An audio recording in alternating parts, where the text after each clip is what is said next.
so much for joining us here on this live group chat after your film, which I really enjoyed rewatching for I don't know, probably like the fifth or sixth time I've seen that movie.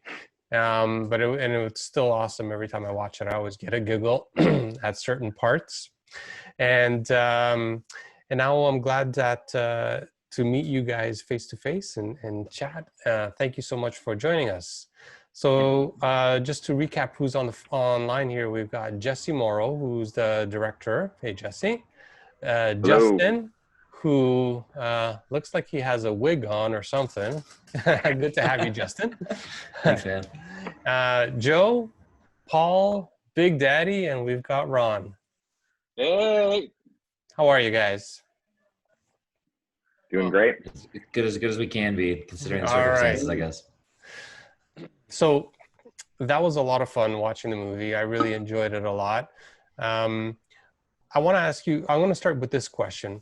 Looking back at this movie, I mean, for us as the viewer, it is a ton of fun and it just looks like a lot of laughs. Yes, you had ups and downs on the road trip, but it was just a bunch of guys having a great time together.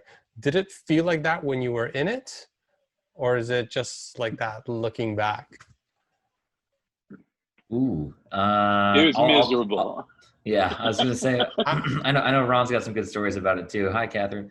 I think in hindsight, we've used this analogy a lot, that the ride itself in reflection in the movie, it's like that fish you caught, when you were a kid. Like, it's this big, and the longer the story goes, it gets this big. Like, our fun was about this big in short little bursts. But like, in hindsight, we look back on it as such a great experience. But I'll let everybody else give their own version of that story, because for me, it was just, I felt like I spent 11 days puckered up and stressed out, except for the nights when we got to the hotel and we could open a couple beers. But yeah, I had a lot of fun, but it was very stressful. So what about you, Jesse?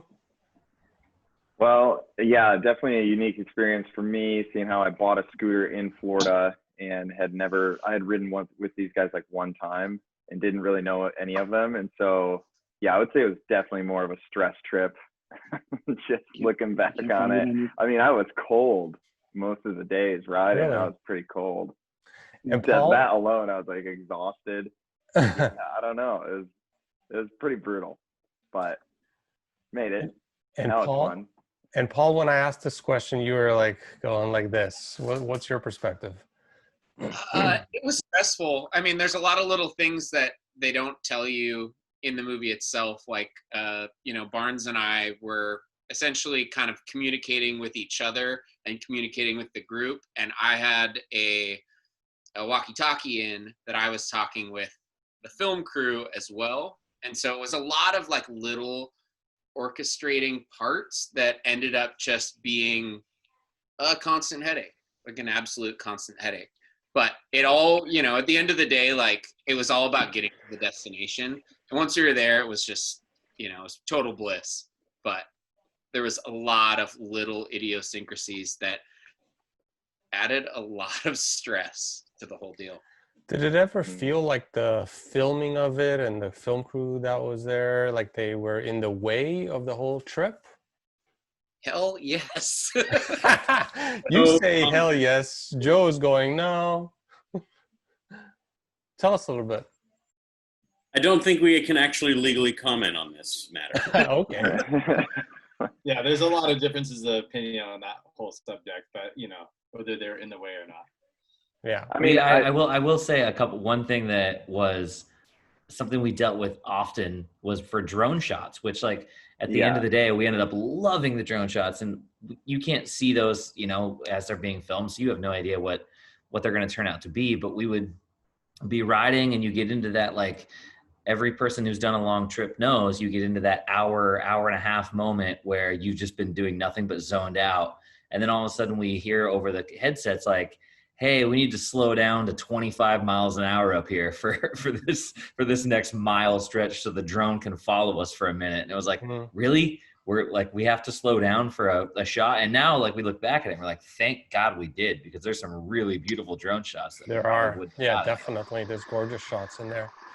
I'm just going to take a moment to say, If there's folks that are on the live stream that are watching this, you just finished watching the movies. If you have questions or comments for these guys, please type them into the live chat, and then we'll relay it back to everyone here, get them to answer you. I'm sure they'd love to chat with you guys and hear feedback from you about watching the movie. Let me step back to the beginning. Jesse, tell me a little bit how, like, because you're not a member of, well, maybe you are now, but I guess at the time you weren't a member of I the am now. Nice. You weren't a member of the Soldiers of Destiny Club, were you, at the beginning? So how did No. you connect with them, and how did the whole idea of like filming this and shooting this road trip come about? Yeah, so I got connected with them through Elliot, who just walked in the room here. He's my business partner, friend from Seattle, and so he had been riding with SOD for a while, and invited me to come along the trip. I think they had opened it up to the club and really, you know, some people outside of the club. And so it was kind of, I signed up actually just to be the photographer. Mm-hmm. So I was just coming along to kind of document the trip and make a photo book, which was going to be a tier reward for the backers of the film. And so my role was actually pretty minimal. I just had to show up in Florida and just ride. And so Elliot kind of pitched that to me and said, "Hey man, you're going to miss out if you don't do this." And so, yeah, that's why, you know, I ended up buying the scooter and going along with the trip. And then so I actually didn't have any part in the filming. And it was afterward that we kind of took all that raw footage and started to piece together the story and how we were going to tell that, and you know, put that whole thing together. So yeah, during the ride I was actually just, you know, cruising and had a camera and was taking pictures. Cool. So Elliot, Jesse was just saying, thanks for joining us. Elliot, Jesse was just saying that you connected him, I guess, through this whole idea of jumping on this road trip. So were you already a member of the Soldiers of Destiny? Is that how you were aware of it? You're on mute. You're on mute, Elliot. I don't remember how There you are. long ago it was that I actually joined up with the club. It was probably like what, like, I don't know, a couple years prior, 3 or 4 years prior, something like that. But I just found these guys off a post on Reddit where a bunch of people were wearing animal helmets, riding scooters, and they were pretty much right down the road from where I lived, and I had this tiny little scooter. So yeah, I've, you know, been riding with them since then.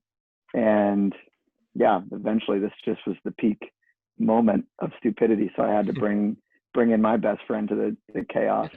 In hindsight, like Elliot, we've said this a lot between us, and we said it publicly, Elliot and Jesse ended up being the total hero redeemers of this project, because they were sort of the last minute, like, yeah, we'll go. And like, this wouldn't have ever come to completion to the degree that it is now. And we probably wouldn't be having this conversation without the two of them. So man, they deserve all the credit in the world for that. And God, we love them for it. Yeah, love it. And so when you guys decided to do this, Justin, did they approach you and say, hey, we want to film this thing on this trip? And then you connected with all the riders and got them into it? Like, tell us a little bit about how all that came about. Well, part of that starts with like the way the scooter club in general just communicates, and everybody can attest to this, that we have this private Facebook group and somebody will put any post in it. It happens almost every day, of something ridiculous. And then it will organically either become a thing that we're going to do, or that we're going to support, or that we're going to be a part of, or it just disappears. And this just happened to be the one that everybody was like, yeah, I want to do that. And once you run it through here's what it's going to cost, here's how long we're going to take off, here's the amount of, energy and effort it's going to take to get there, you naturally weed out a lot of the people who aren't super maybe interested or have the means to do it because of work or for whatever other reason that's going to hold them back from it. And this was one of the ones that probably is the best example from our club of it meets all the categories. It's completely insane. Like, none of us have ever done it. And we'll probably never do something like this again, at least in the short term, because of just the amount of work that's going to go into it and how realistic that is. We hope to do something like this again.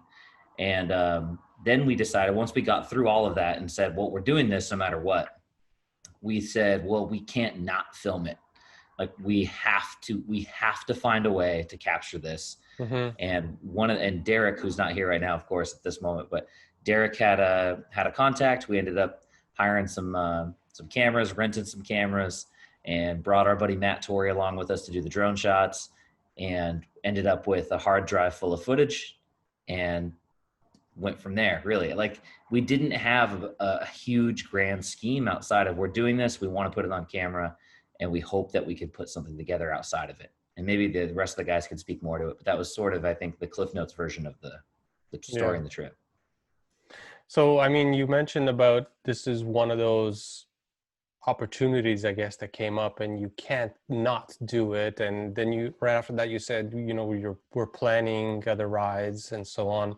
My experience has been that on things like this, these are like one of those magical moments that happen in time that in hindsight, like, stick with you for the rest of your life, which I'm sure this will. And you can never recreate that. Never. You know, that magic, that instantaneous magic that happened at that moment, you know? It's amazing. Ron had, absolutely. I think everybody would look back on it now in the club. Everybody that didn't go has huge FOMO of anything that we decide to do now, because anytime that we planned a bigger ride, it was like, well, I can't miss it now. And Ron had a buddy of his give him the best quote ever for what this type of experience and what this type of trip would be, summed up in like the fear of going into debt. And I don't want to spoil it, so I'll let Ron take that one, because I use this quote all the time from there on out. Ron, do you remember that one? Go for it. I'm not sure I remember which one you're talking about. It was the this is going to cost you money and you could go into debt. But I could dig my way out of debt, but regret lasts forever. And you never pay that off. That is a great line, actually, Ron. I like that. That's actually, the guys kind of surprised me. One of the people in the dedications is a guy named Tom Jones, and he's the one that said it to me. And he actually passed away not long after that. But so I wasn't gonna go. And the guys released the route, and I had been living in Seattle and moved to this little town in Florida called Fernandina Beach in 2014. And in 2016, they released the route. Every year they changed the route of the Cannonball Run. And in 2015, the route came out, and it happened to be going from Fernandina Beach, Florida to Seattle. So it was kind of a sign, you know, that I had to do it. And I made this big plan on how I was going to do it, how I was going to pay for it, how I was going to get the time off from work, how I was going to, you know, I had it all planned. I had a PowerPoint, everything all ready to convince my wife to let me do this. And she came home from work, and I said, hey, the Cannonball route's out. And she said, yeah. I said, yeah, you want to see where the starting point? And I opened up Google Maps, and the Google Maps image of the starting point of the Cannonball Run was the bar that my wife was managing at the time. And she looked at it and she goes, no fucking way you're missing it. Oh, okay. That's awesome. I thought you were going to say something else. That's great. Yeah. She goes, no fucking way you're missing this. She goes, if you stand there and watch your best friends ride off, you're going to be miserable. You're going to be miserable, and you're going to make me miserable, and you have to do it. And I was like, but I have a PowerPoint. I have like this big convincing way to convince you. And she's like, no, you have to do it. And that was pretty much it. I quit my job. I had arranged to get time off from work, and at the last minute they were like, oh, we don't think we can spare you. And I was like, well, I wasn't asking permission. I was just telling you that I'm not going to be here for the next 3 weeks or so. And there actually is footage of me. We were hiding underneath a portico outside of a church in the middle of a rainstorm.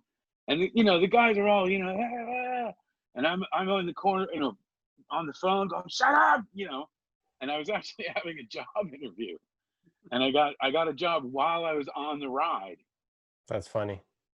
And but amazing. Nothing's more expensive than regret. For sure. And like I said, this is going to be one of those things that's going to stick with you guys forever as like an amazing 11 days together, for sure.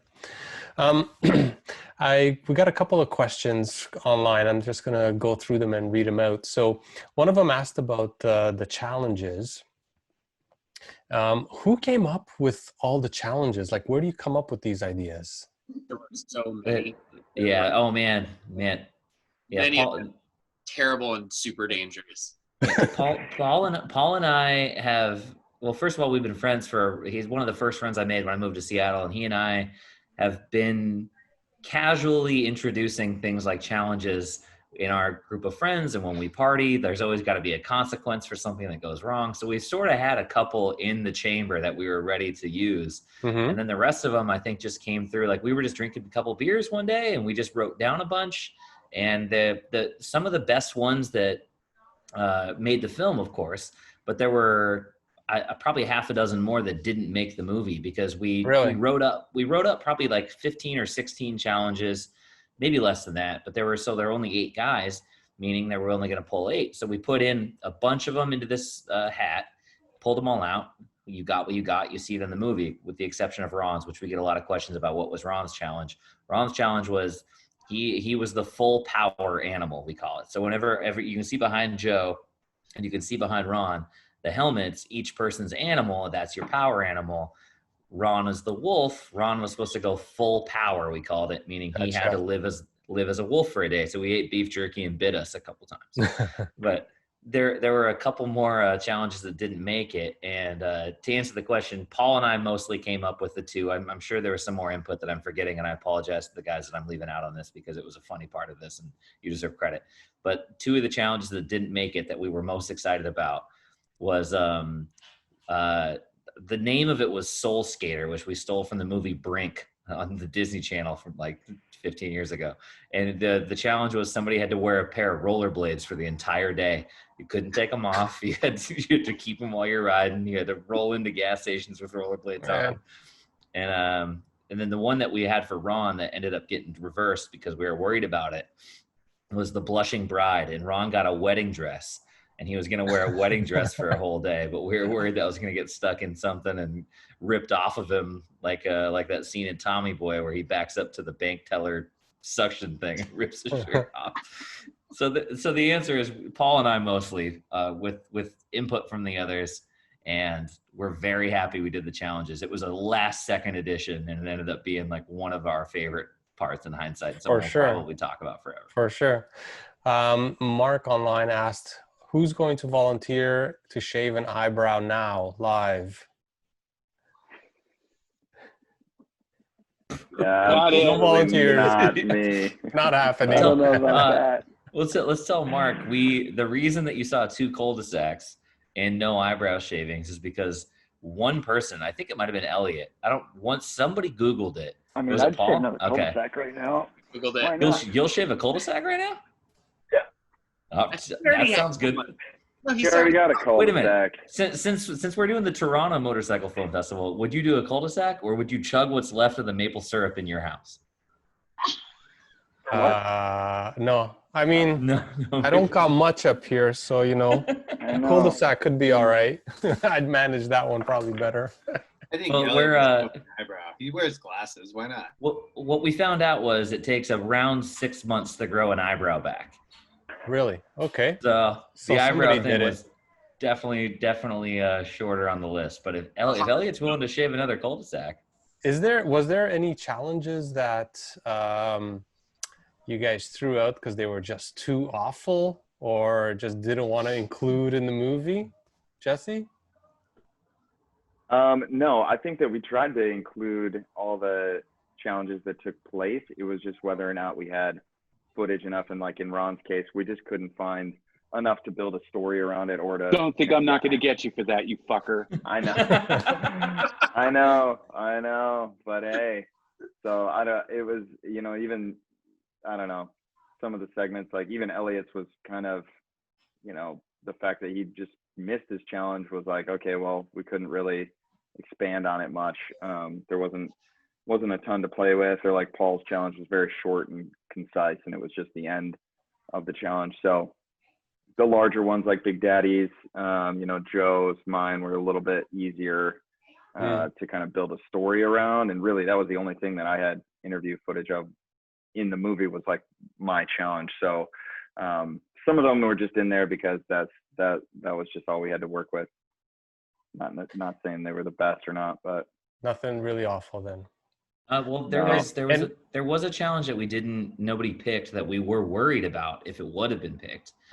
And that was since we were going through the South in the summer, not that it was college football season, but the challenge was that you were supposed to wear the opposing jersey of whatever section of the country we were in.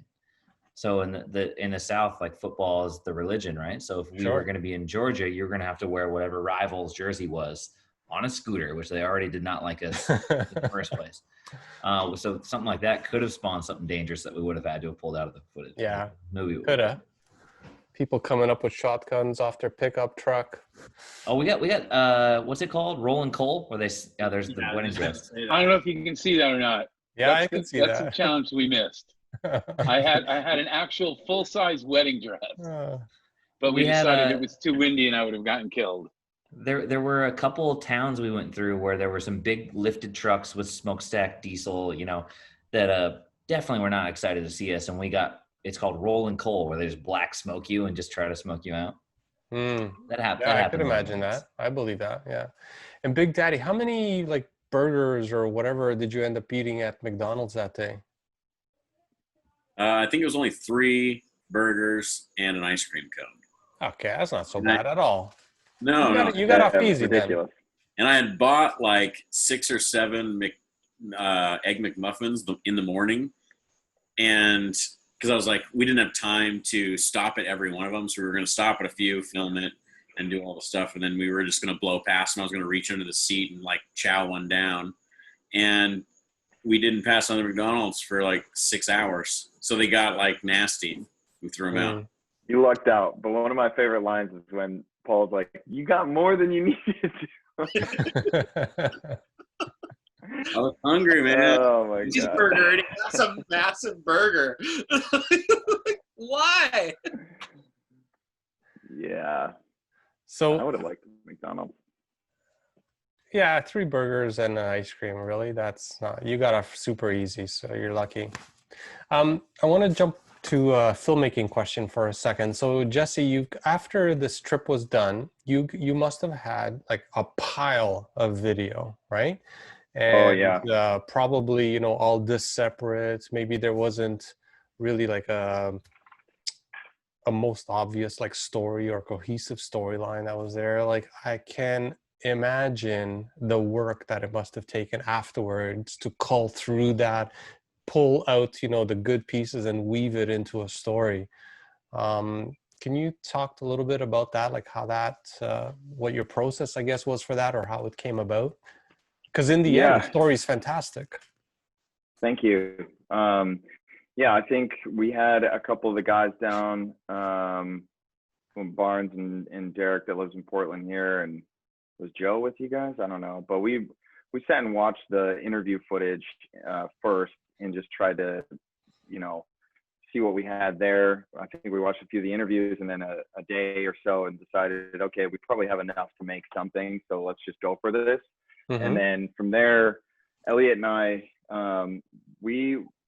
think first watched through everything, all the interview footage, and tried to like catalog it. So we were taking notes and just, this person said this and this person said that, and then we had in our minds at least an outline of what happened on this trip. And then we did the old school thing where we put up, oh yeah, he's got a picture right there, we put this what's this that, whole, Elliot? What is that? Is that where you guys were brainstorming the different like storylines, or? Exactly. Yeah, this is like we broke the whole day down into we broke the whole movie down into each day, what was happening each day, what were the scenes we wanted to show, what were the little, bits of dialogue, that kind of thing. Yeah. So vertically, you can see each line vertically is a day, and then each post-it note is a moment that happened within it. And so we just went to the board like that and kind of laid everything out first, and then took some things away, and then started editing it. And I would, kind of comb through things, and Elliot would be sitting there, and I'd go, "Hey, when did Joe say this?" And he'd say, "Oh, it was day 2, clip 3 or whatever." And so we had this whole kind of system that, you know, we've never done this before. And so we were learning as we went, but yeah, just tried to keep it as organized as we could and follow that, you know, general storyline that we made.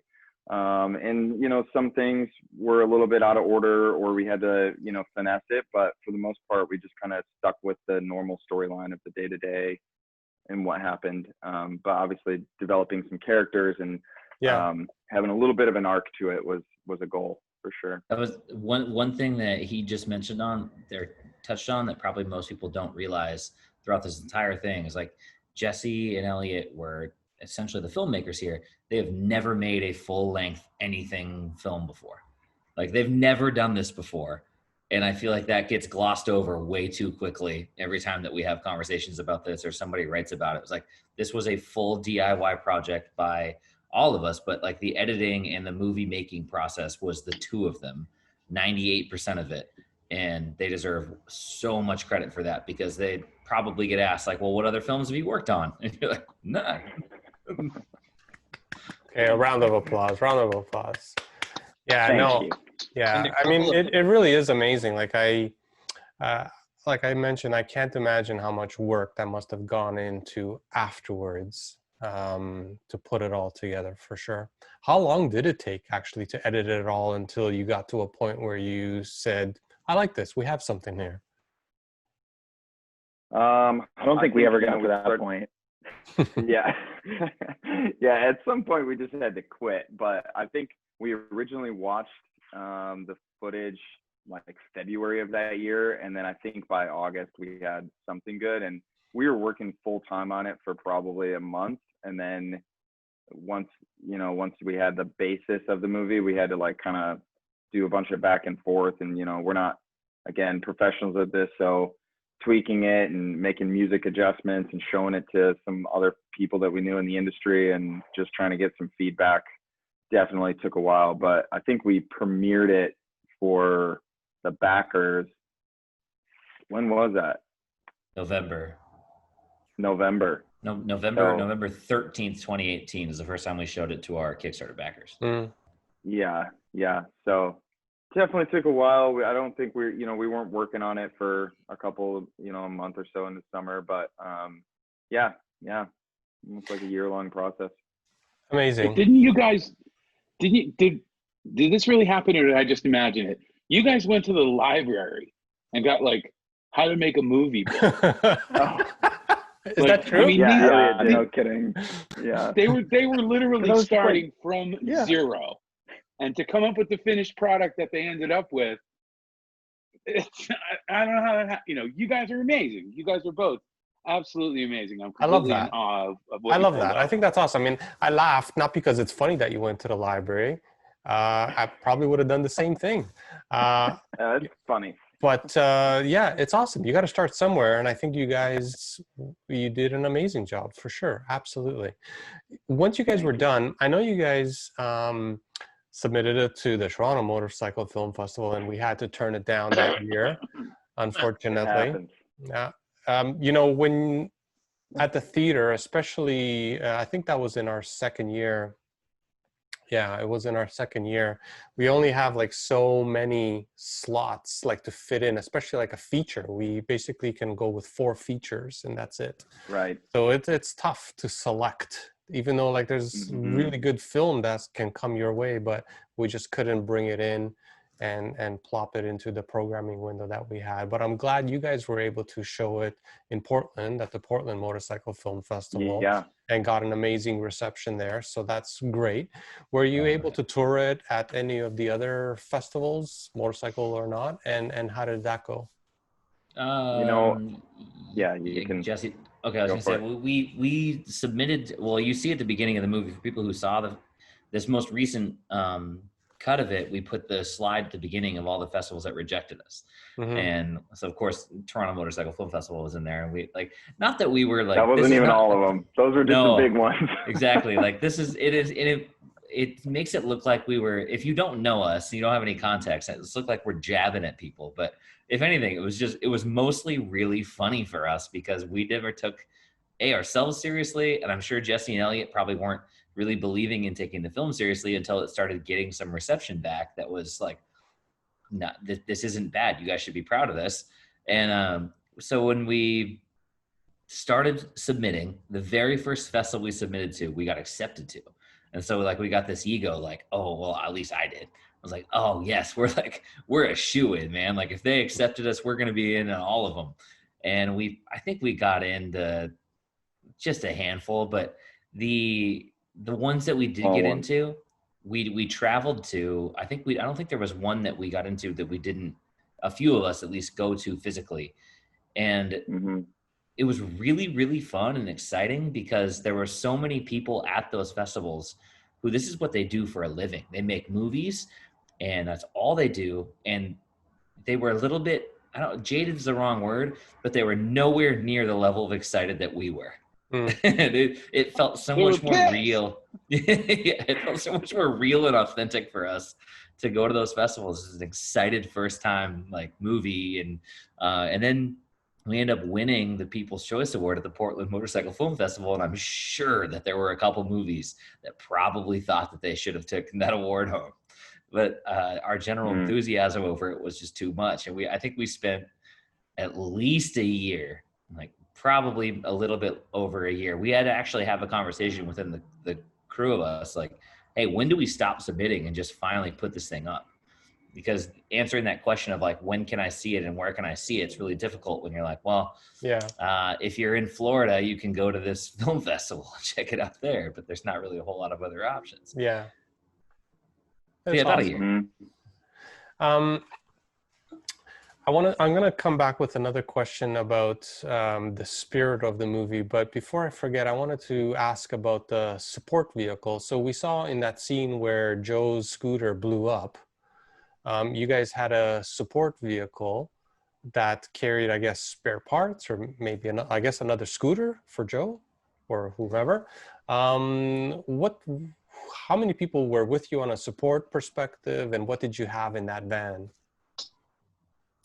So we had one guy driving the support van, and I ran at the time a tour bus business. Sorry, my dog's going wild in the background. It's cool. I ran a tour bus business, and we just used one of my buses, and it had all of our spare parts, a spare bike, and there's one guy in there, and then we had a second car that had 3 guys that were film crew. Okay. And, they did all that. Yeah, but the support vehicle held some tools, and it was just like kind of full of our bags and like tires. And then it was trailing this other bike, which you see in the film, but even by the time, from day one, or I feel like even when you guys got it down to Florida, people started ripping parts off this bike to like get their bike ready to go. And so even by the time that Paul crashed, the bike on the back was useful, but it was being used up pretty much. And so, we had support for sure. Can't deny that. And our trusty driver, Dane, really endured some slow days there driving that van. But as far as, I don't know. I feel like we've gotten a lot of shit for it, which is going to happen, but it's like, I don't know. Yeah, like there's no way we could have even hauled the amount of cameras that we had in just our scooters themselves. Right. So like baseline, we had to have the van. Period. We had to have the van. Like for the amount of baggage that we all had, just from a clothing standpoint. Like you're on the road for 11 days, you have to have it. And there were very few. I don't think there were even more than maybe 1 or 2. And I apologize if somebody's watching this and there were more of people on the Cannonball that didn't have support. Right. And if they didn't have support, they paid somebody on Cannonball to haul their things for them. So the idea of doing this without support and trying to do it as like bare bones and as dirtbaggy as possible, I'm down. Right, and I think that we probably did it pretty close to as bare bones as we could have at the time. Like we learned a lot from it, but we would have certainly left a lot of things out and behind, and probably not captured what we did just based on what we had to our available to us at the time. We're also classic over planners. And true. And I also think that we should give so Dane deserves a big shout out, and so does Jason, the other support driver, because there were a couple times when we did get lost, and watching those two guys try to turn around on like a single lane road in a 16-foot Sprinter van made me feel pretty bad. You're just expanding your comfort zone too, of, you know, like we did this one and we had no idea what to expect, and it's like you're going out for a cross country road trip on a scooter. Your friends are telling you like, oh, you're gonna die. You know, it's like, well, okay, we're maybe at this point we bring a support vehicle, but then, you know, a couple summers later we did like a big loop through Northern California, and that was just all carrying everything, camping, all our own tools. My bike had to get welded together by some old man in a junkyard, and you know, so you figure it out, and you now we're at the point where I think we could do it with a little bit less.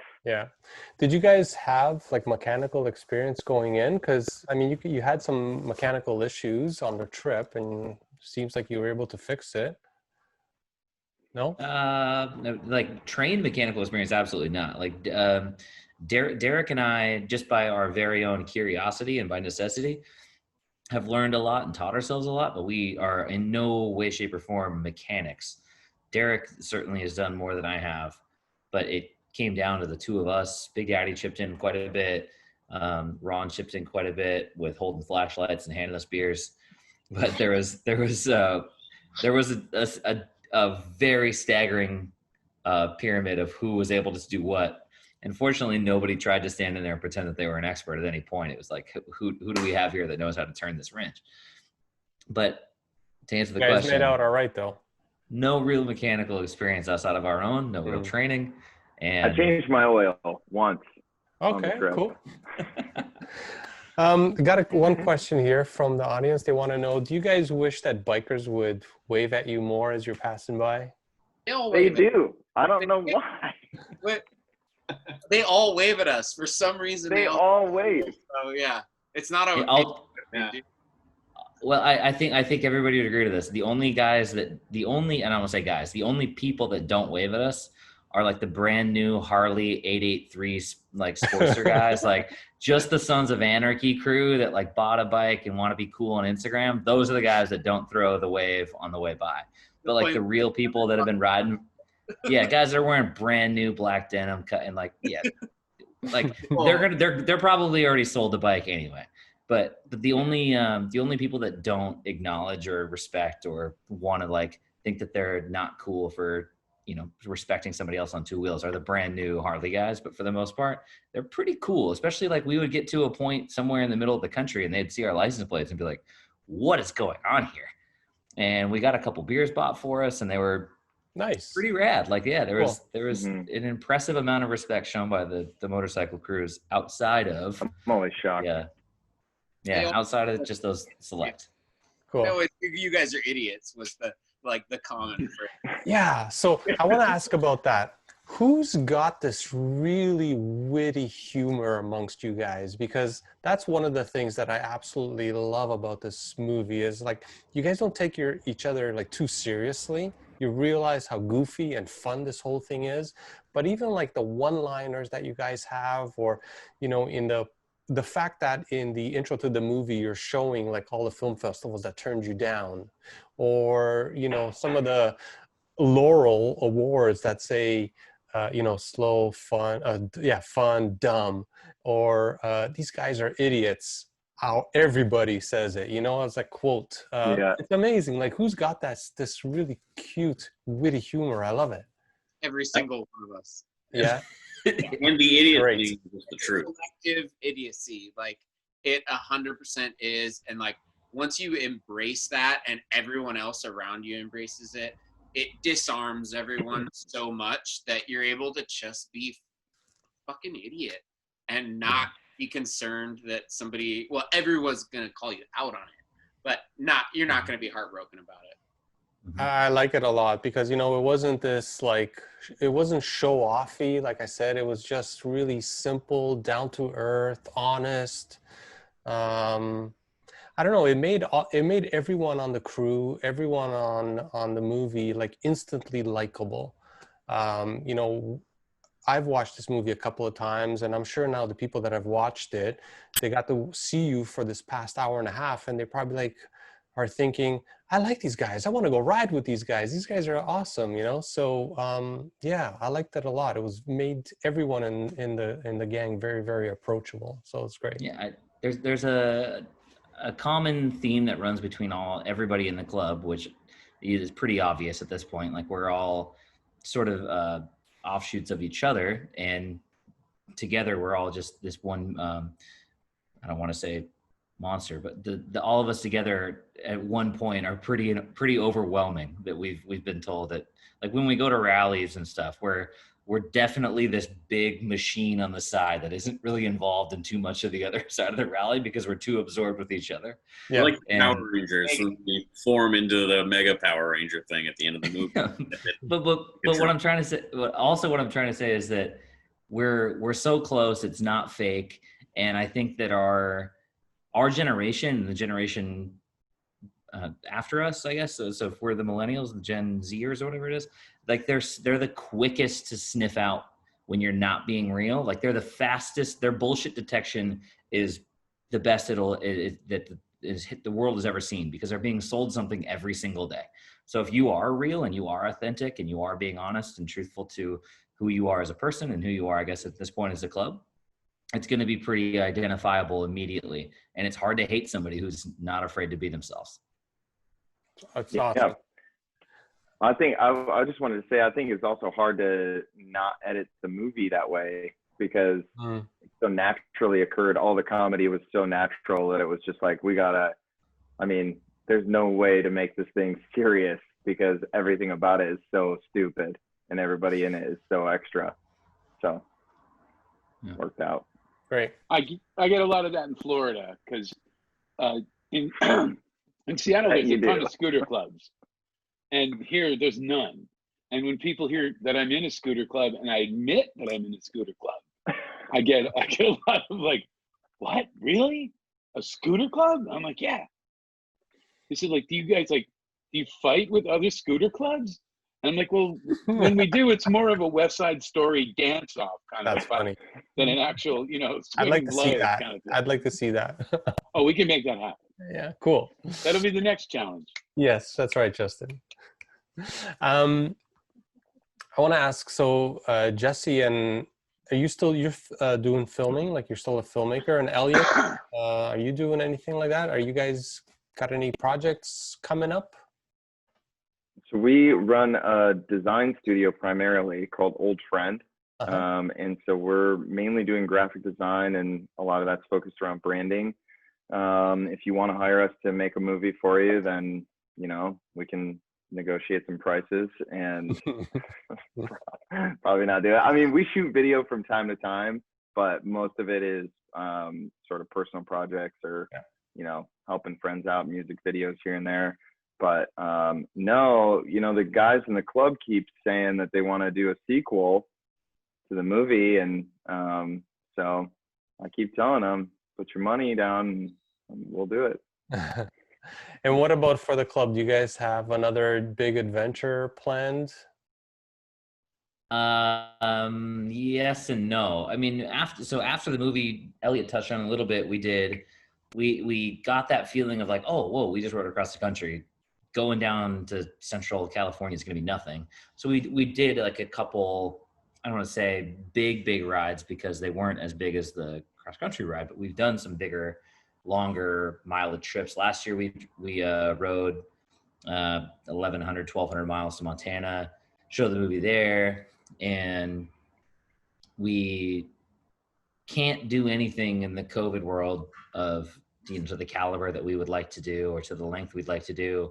We've always talked about, and by we, Big Daddy especially, has always wanted to do a scooter club ride to Sturgis. So that's still something that we'd like to tentatively put down as a possibility. That would be cool. This year is the club's 11th year anniversary, and we went down to Mount St. Helens and scouted some campgrounds a few weeks ago, and we're going to do like a club ride down there. But it's going to be as, again, COVID world, as safe as we can be. Everybody's got to get tested, and we're trying to keep it as realistically safe as we can without, driving each other crazy. So yeah, it's impossible to say at this point, but we do have a couple things on the table that we've talked about for years that eventually we'll pull a trigger on, but we just don't have anything that's close enough to say what the next right, one would be. right. Do you guys know this guy who goes by the name of Bagel from Northern California? No. Bagel. I love bagels though. Yeah, cool. He kind of looks very much like you, Big Daddy. He's got a big bushy beard. So Bagel is a scooterist from Northern California, like in the Santa Cruz area. And he belongs to this group called Motorcycles and Misfits. I don't know if you maybe listen to their podcast or not. And he also rides, like he goes on solo trips on his scooter, on his Vespa, like thousands and thousands of miles. I should connect you guys. They made a movie a couple of years ago. I It do was all about know. the wave. Yep, I do know who we're talking about now. Yeah. Yep, I looked him up. I know. I've heard of Bagel. Obviously, never met him, but I've certainly. I think you guys would get along Seen and really heard. well. Seems like he would fit into the club exactly. Or we'd have a Right. West Side Story dance-off. Yeah, there you go. Or we eat them. Another logistical question I wanted to ask is, a lot of you guys are based out of Seattle, so you went down to Florida to start the rally. How did you get your bikes down there? And then I guess, Ron, for you, the question is, once you were done, how did you get back to Florida? So the guys they shipped their bikes to my house. We basically took over my house. My wife was very, very kind and understanding. And the guys all shipped their bikes to my house. Jesse's and Derek's both got delivered. They bought Florida bikes and those were delivered to my house. I basically just abandoned mine in Seattle at Joe's house. I was just like, fuck you, you deal with it. And I just went home. And that year for Christmas, my wife and a couple of the guys in the club conspired and they shipped my monster home to me.